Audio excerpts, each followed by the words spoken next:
Mister রয়ের কাছে অনেক টাকা পয়সা ছিল, তার কাছে টাকা কোনো কমই ছিল না। তার একটা ছেলেও ছিল, ছেলেটির নাম ছিল জিয়ান। মিস্টার রয়ের মনে হতো তার ছেলে নাকি অনেক বোকা। তারপর তাকে বুদ্ধি পরীক্ষা করার জন্য তাকে 3টি চিঠি দেয়। এই 3টি চিঠির মধ্যে একটা চিঠিতে 50 লক্ষ টাকা রাখা আছে, আর বাকি 2টি চিঠিতে কিছুই নেই। কিন্তু এখানে 2টি চিঠি মিথ্যে কথা বলছে আর একটা চিঠি সত্যি কথা বলছে। জিয়ানকে বুঝতে হবে কোন চিঠিটি সত্যি কথা বলছে। প্রথম চিঠির উপরে লেখা আছে এখানে টাকা আছে, দ্বিতীয় চিঠির উপরে লেখা আছে প্রথম চিঠিতে টাকা আছে, আর তৃতীয় চিঠিতে লেখা আছে এখানে টাকা নেই। জিয়ানকে এবারে সঠিক চিঠিটা বেছে নিতে হবে। বন্ধুরা, তোমরা কি জিয়ানের সাহায্য করতে পারবে? তাহলে নিশ্চয়ই কমেন্ট করে জানাও।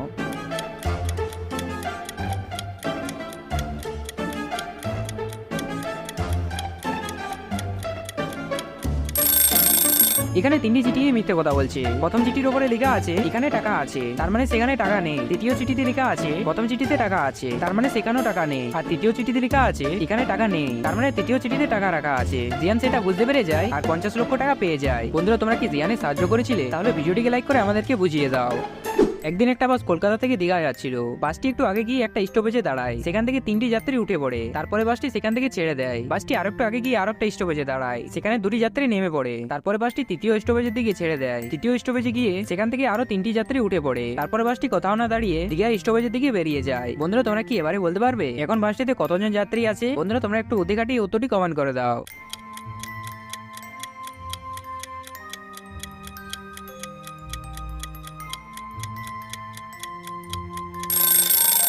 এখন বাসটিতে 5 জন যাত্রী আছে, কারণ বাসটিতে ড্রাইভারও তো আছে। বন্ধুরা, তোমরা কি আমার উত্তরটি বলার আগে তোমার উত্তরটি কমেন্ট করেছিলে? তাহলে ভিডিওটিকে লাইক করে আমাদেরকে বুঝিয়ে দাও।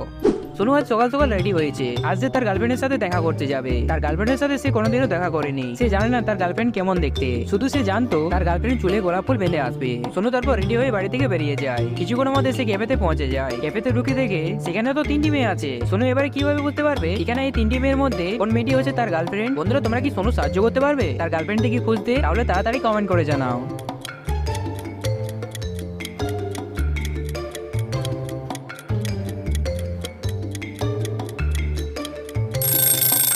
তুমি যদি 3টি মেয়েকে ভালো করে দেখেছো, দেখবে 3টি মেয়ের মধ্যে প্রথম মেয়েটি চুলে গোলাপ ফুল বেঁধে আছে। আর সোনুকে তার গার্লফ্রেন্ড তো বলেছিল সে চুলে গোলাপ ফুল বেঁধে আসবে।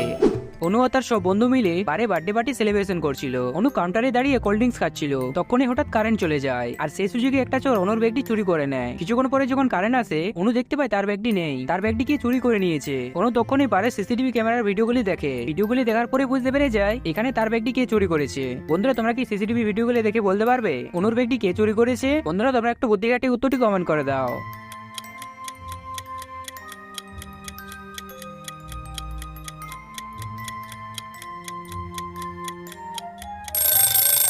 যদি কারেন্ট যাওয়ার আগের ভিডিওটি দেখো আর কারেন্ট আসার পরের ভিডিওটি দেখো, দ্বিতীয় ছেলেটিকে ভালো করে দেখবে।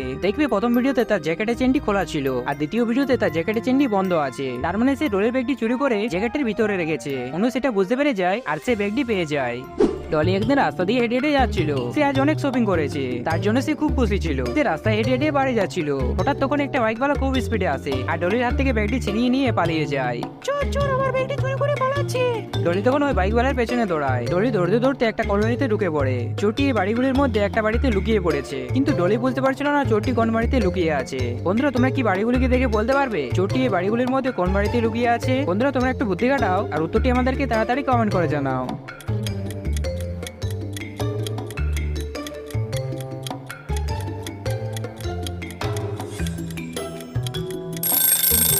তুমি যদি বাড়িগুলি ভালো করে দেখেছো, দেখবে প্রথম বাড়ির বাইরে পায়ের ছাপ আছে, কিন্তু চোরটি তো গাড়ি নিয়ে এসেছিল। তার মানে চোরটি প্রথম বাড়িতে লুকোয়নি। আর তুমি যদি দ্বিতীয় বাড়িটি দেখো, দেখবে দ্বিতীয় বাড়ির বাইরে 2টি গাড়ির টায়ারের ছাপ আছে। তার মানে চোরটি সে বাড়িতেও লুকোয়নি। আর যদি তৃতীয় বাড়িটি দেখো, দেখবে সে বাড়ির বাইরে 1টি টায়ারের ছাপ আছে। তার মানে চোরটি তৃতীয় বাড়িতে লুকিয়ে আছে, কারণ চোরটি তো বাইক নিয়ে এসেছিল। আর বাড়ির বাইরে একটা টায়ারের ছাপ আছে, তার মানে চোরটি তৃতীয় বাড়িতে লুকিয়ে আছে। পুলিশ একদিন কলোনির রাস্তা দিয়ে হেঁটে হেঁটে যাচ্ছিল। মনে হচ্ছে এখানে অনেক বৃষ্টি হয়েছে। তখন একটা চিৎকার শোনা যায়। চিৎকারটি পাশের বাড়ি থেকে এসেছিল। পুলিশ তারপর দৌড়ে সে বাড়িতে ঢুকে পড়ে। দেখতে পায় মেঝেতে একটা ডেড বডি পড়ে আছে। পুলিশ তারপর কেসটিকে তদন্ত করে। তদন্ত করার পরে জানতে পারে যখন খুনটা হয় তখন বাড়িতে 3 জন ছিল। পুলিশ তারপর তাদেরকে ডেকে নেয়। যখন খুনটা হয়েছিল তখন তোমরা কোথায় ছিলে? স্যার, ছাদে কতগুলি কাপড় শুকানোর জন্য রাখা হয়েছিল, আমি সেটাই উঠাতে গিয়েছিলাম। স্যার, আমি জানি না কোনটা কখন হয়েছে। স্যার, আমি তো সকালে সবজি বাজার করতে গিয়েছিলাম। স্যার, আমি কিছুই জানি না কোনটা কিভাবে হয়। স্যার আমার শরীর খুব খারাপ ছিল স্যার, আমি তো ছুটিতে ছিলাম স্যার, আমি জানি না স্যার কোনটা কিভাবে হয়। পুলিশ তিনজনের কথা শোনার পরে ভাবতে লাগে। কিছুক্ষণ ভাবার পরে বুঝতে পেরে যায় এখানে এই তিনজনের মধ্যে একজন মিথ্যে কথা বলছে। বন্ধুরা তোমরা কি তিনজনের কথা শুনে বলতে পারবে এখানে এই তিনজনের মধ্যে কে মিথ্যে কথা বলছে? বন্ধুরা তোমরা একটু বুদ্ধি কাটাও আর উত্তরটি আমাদেরকে কমেন্ট করে জানাও।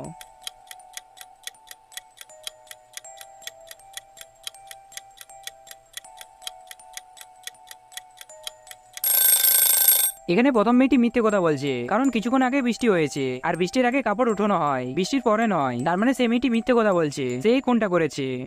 অনুরাজ খুব লেট হয়ে যায়, সে আজ ঘুরতে দীঘা যাবে। তখন সে ট্রেনে টিকিট না কেটে ট্রেনে উঠে পড়ে। ট্রেনে উঠার কিছুক্ষণ পরেই তার কাছে একটা টিটি চলে আসে। তারপর তাকে টিকিট না কাটার জন্য 500 টাকা ফাইন করে দেয়। তারপর টিটিটি 500 টাকা নিয়ে চলে যায়। কিছুক্ষণ পরে আর একটা টিটি আসে। টিটিটি এসে বলে প্রথমে টিটিটা নকল ছিল, আমি হচ্ছে আসল টিটি। তারপর অনুর কাছ থেকে আরো 500 টাকা ফাইন নিয়ে নেয়। আরো কিছুক্ষণ পরে আরেকটা টিটি আসে। টিটিটি অনুকে বলে প্রথমে দ্বিতীয় টিটি নকল ছিল, আমি হচ্ছে আসল টিটি।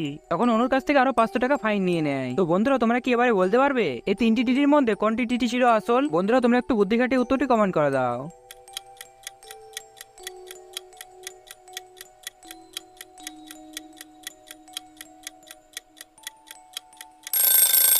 তুমি যদি তিনটি টিটিকে ভালো করে দেখেছো, দেখবি প্রথম টিটিটি কোট পরেছিল না আর ডিউটির সময় ব্ল্যাক কোট পরা অনিবার্য। তার মানে সে হচ্ছে নকল টিটি। আর যদি তুমি দ্বিতীয় টিটিকে দেখো, দেখবি সে তো শার্ট পরে আছে, তার মানে সেও হচ্ছে নকল টিটি। আর তুমি যদি তৃতীয় টিটিকে দেখো, দেখবি সে ব্ল্যাক কালারের কোট পরে আছে, তার মানে সে হচ্ছে আসল টিটি। বন্ধুরা তোমরা কি আমার উত্তরটি বলার আগে তোমার উত্তরটি কমেন্ট করেছিলে? তাহলে ভিডিওটিকে একটা লাইক করে আমাদেরকে বুঝিয়ে দাও। রোহন একদিন পার্কে ঘুরতে যায়। রাস্তায় হেঁটে হেঁটে যেতে যেতে রোহন একটা চশমা দেখতে পায়। রোহন তারপর মাটি থেকে চশমাটি উঠিয়ে নেয়। তারপর সে ভাবতে লাগে এই চশমাটা রাস্তায় কে ফেলে গিয়েছে? আমার মনে হচ্ছে কোনো অন্ধ মানুষ ভুল করে চশমাটা মাটিতে ফেলে গিয়েছে। রোহন তারপর রাস্তায় হেঁটে হেঁটে যেতে থাকে। রাস্তায় হেঁটে হেঁটে আগে গিয়ে সে তিনজনকে দেখতে পায়। শোনো তিনজনকে দেখে বুঝতে পেরে যায় এই তিনজনের মধ্যে একজনের কালো চশমাটি হতে পারে। বন্ধুরা তোমরা কি তিনজনকে দেখে বলতে পারবে এখানে এই তিনজনের মধ্যে কার চশমাটি হতে পারে? বন্ধুরা তোমরা একটু বুদ্ধি কাটিয়ে উত্তরটি কমেন্ট করে দাও।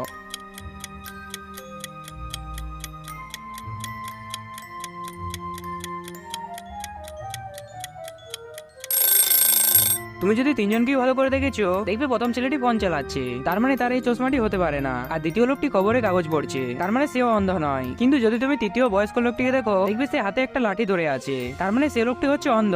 তাহলে এই চশমাটি তারই হতে পারে। সোনু একদিন তার মামার বাড়ি যাচ্ছিল। সোনু রাস্তায় যেতে যেতে অনেকটা আগে চলে আসে। তারপরে সে দেখতে পায় আগে যাওয়ার জন্য তিনটি রাস্তা আছে। প্রথম রাস্তায় অনেকগুলি কাটা পড়ে আছে। সোনু যদি সে রাস্তা দিয়ে যায় তাহলে তার গাড়িটি পাংচার হয়ে যাবে। আর দ্বিতীয় রাস্তাতে অনেকগুলি হাতি আছে। সোনু যদি সে রাস্তা দিয়ে যায় তাহলে হাতিগুলি তার গাড়িটি উল্টে দিতে পারে। আর তৃতীয় রাস্তায় একটা বাঘ আছে আর বাঘটি খুব ক্ষুধার্ত আছে। সোনু তিনটি রাস্তা দেখে বুঝতে পারছিল না সে কোন রাস্তাটি বেছে নিবে। বন্ধুরা তোমরা কি সোনু সাহায্য করতে পারবে? তাহলে রাস্তা নেওয়ারটি আমাদেরকে কমেন্ট করে জানাও।